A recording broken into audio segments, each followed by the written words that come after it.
戦後70年という大きな節目を過ぎ、2年後には平成30年を迎えます。私も80を超え、体力の面などから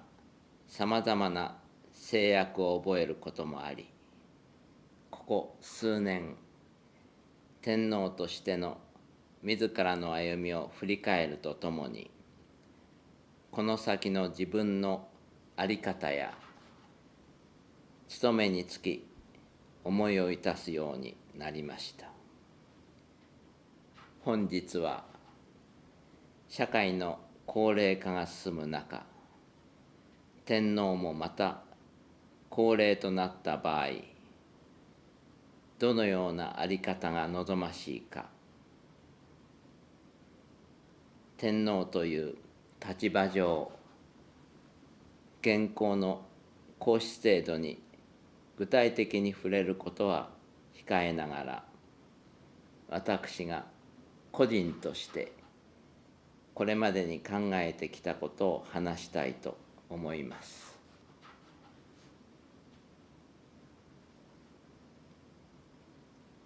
即位以来、私は国事行為を行うとともに、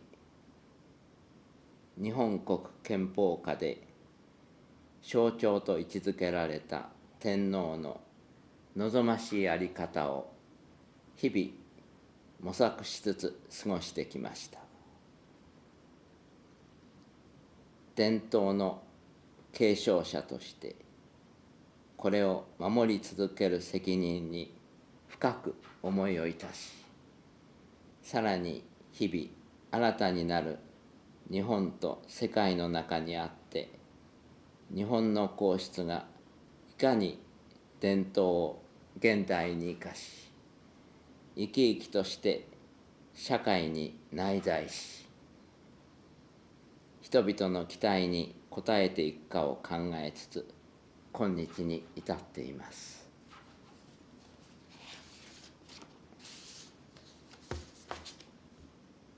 そのような中、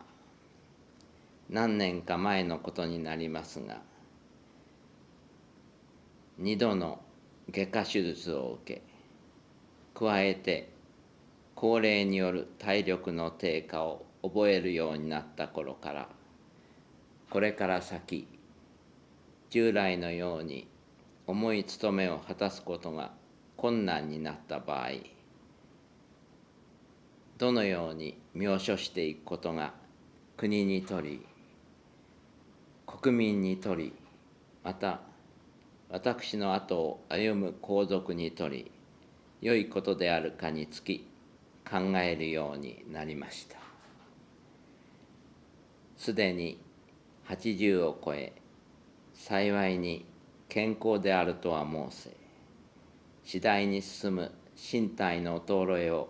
考慮するとき、これまでのように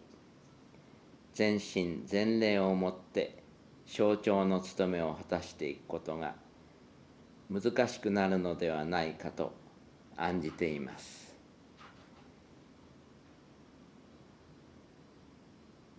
私が天皇の位についてからほぼ28年、この間私は我が国における多くの喜びの時、また悲しみの時を人々と共に過ごしてきました。私はこれまで天皇の務めとして何よりもまず国民の安寧と幸せを祈ることを大切に考えてきましたが、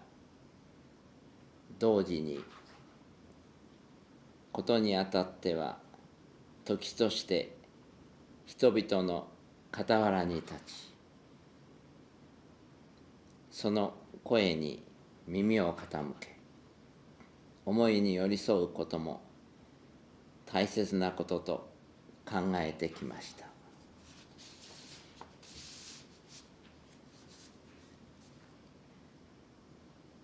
天皇が象徴であるとともに、国民統合の象徴としての役割を果たすためには、天皇が国民に天皇という象徴の立場への理解を求めるとともに、天皇もまた自らのありように深く心し、国民に対する理解を深め、常に国民と共にある自覚を自らのうちに育てる必要を感じてきました。こうした意味において、日本の各地、とりわけ遠隔の地や島々への旅も、私は天皇の象徴的行為として大切なものと感じてきました。皇太子の時代も含め、これまで私が皇后と共に行ってきたほぼ全国に及ぶ旅は、国内のどこにおいてもその地域を愛し、その共同体を地道に支える市政の人々のあることを私に認識させ、私がこの認識をもって天皇として大切な国民を思い、国民のために祈るという務めを人々への深い信頼と敬愛をもって成し得たことは幸せなことでした。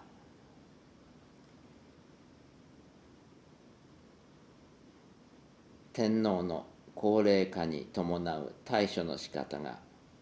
国事行為やその象徴としての行為を限りなく縮小していくことには無理があろうと思われます。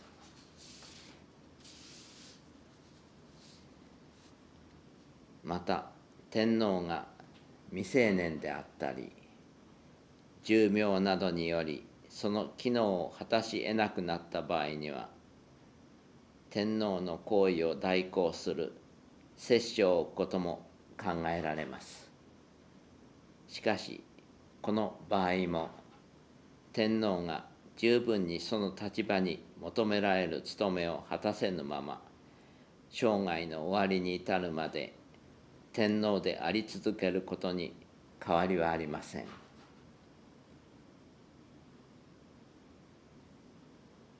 天皇が健康を損ない、深刻な状態に立ち至った場合、これまでにも見られたように、社会が停滞し、国民の暮らしにもさまざまな影響が及ぶことが懸念されます。さらに、これまでの皇室のしきたりとして、天皇の終焉にあたっては、重いもがりの行事が連日、ほぼ2ヶ月にわたって続き、その後、葬儀に関連する行事が1年間続きます。そのさまざまな行事と新時代に関わる諸行事が同時に進行することから、行事に関わる人々、とりわけ残される家族は非常に厳しい状況下に置かれざるを得ません。こうした事態を避けることはできないものだろうかとの思いが胸に去来することもあります。